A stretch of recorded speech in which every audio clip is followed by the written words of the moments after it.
Kızlar aradık da eşek dönüp alı yere bekledi. Çakımı bekliyor da kızdıra. Evet, tamam gel baba böyle. İyi de. Biraz bu konuda bu kabilenin içine bakmazsın. Seni yandırma.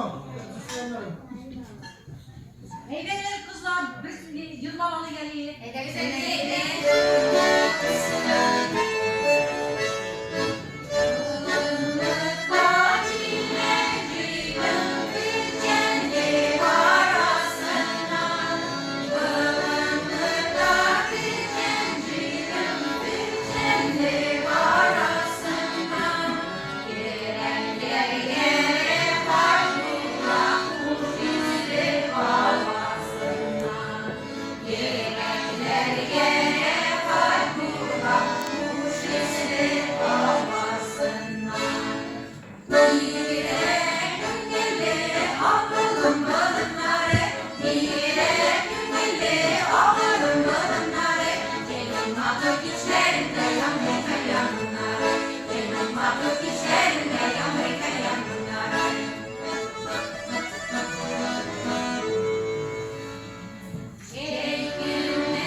Yigitlar kızlar, aragan sızdırdan bizning bichimlar bor bityapti, diye qirqib chalib turgan bichim bor.